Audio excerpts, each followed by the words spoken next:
The play-in begins next week, and so do the Raptors' playoff dreams. And we'll find out who's the most important Raptor today on Hoop Talks.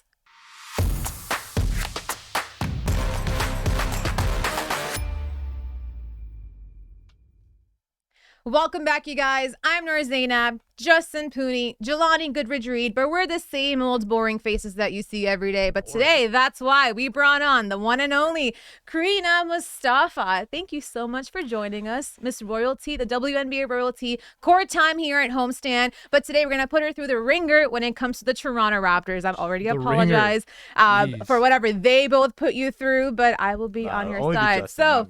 Okay, we'll see. Well, Jelani, you act like an angel.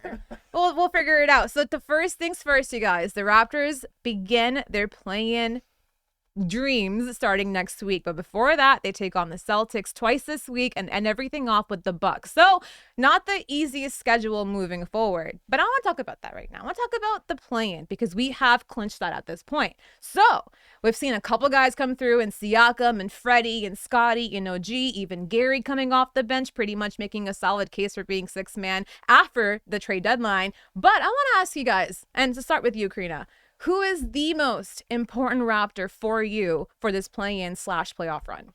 For me, it's going to be Fred. And honestly, quite literally because of the words that have come out of his own mouth. Like, he's always going on like podcasts and like shows and talking about how I'm not only a scorer, I can also pass like the ball and I'm like a good point guard, blah, blah, blah, whatever. So we've seen that he can be. He set that record the other night with the 20 assists and the 20/20 vision, how they called it. So if he can be that facilitator, even when his shots aren't falling, but he's able to make those plays and find other ways to get the ball in the basket, I think he's going to be the most important player for the Raptors because you need somebody to run the offense, and Fred's the guy to do that. I mean, you can't really make a fault at that after his latest performance. Did you look at my notes before the show? Oh, I didn't. I'm kidding. I wrote my notes before you did, Justin. Jeez. So maybe you looked at anyone's copying anybody here, it's Justin to all of us. I'm original, and I originally agree with you because Fred VanVleet is the most important piece on the Toronto Raptors. Look, Pascal Siakam might be the best player.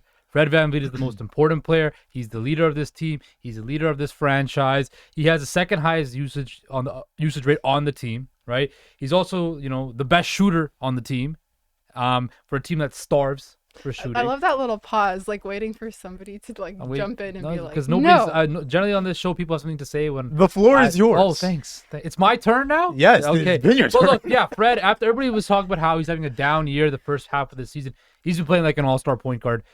After the Jakob Poeltl trade, he's been playing great basketball, nearly 20 points a game, 7 assists a game. Not many starting point guards can put that up on a night-to-night basis. He's been doing that. You've seen the impact Jakob Poeltl has had with him on the pick and rolls, right? And they've just been taking advantage of that on a night-to-night basis.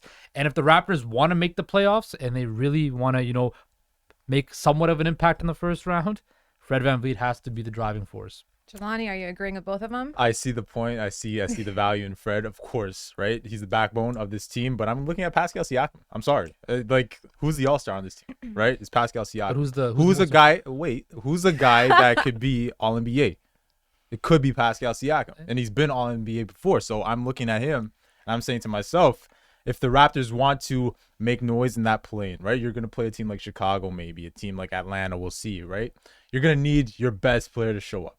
I'm sorry. This is the playoffs, right? Mm-hmm. So Pascal, I believe in him, and I believe he will step up when called upon because we've seen it, right? Without Pascal Siakam, who are the Toronto Raptors this season, right? A bottom feeder. So I think Pascal, definitely moving forward, we're going to need him. And if you're in a playoff series now, let's say you get through that play-in, let's say you play a team like Milwaukee, play a team like Boston, you're going to need it's going to be all hands on deck, but of course you're going to need that guy to give you that 25 and 10. Okay, it's going to have to look something like that, 25 and 7. Okay, that's Pascal Siakam, right? And I trust him because looking across the board, right, aside from maybe a guy like Fred and Gary when he's hot, who can I really trust to step up and give me those points, give me those valuable minutes?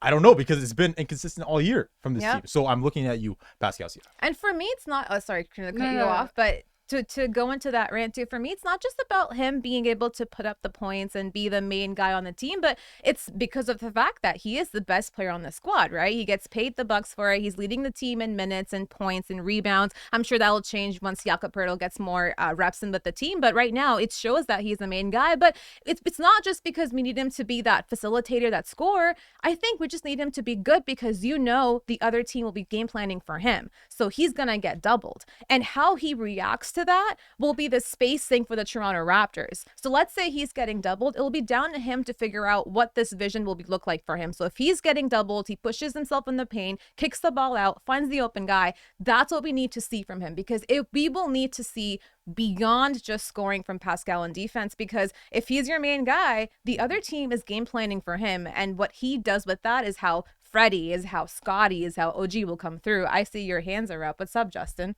What do you got to say? I want to use your guys' points against you, because the question is, who's the most important Raptor, right? Yo, so as you mentioned, we're on right? the same wavelength today. I don't think you should like that. I don't know. I was about to say the same thing. But I think. no, I'm worried for you. You're talking about how Pascal's the best player, right?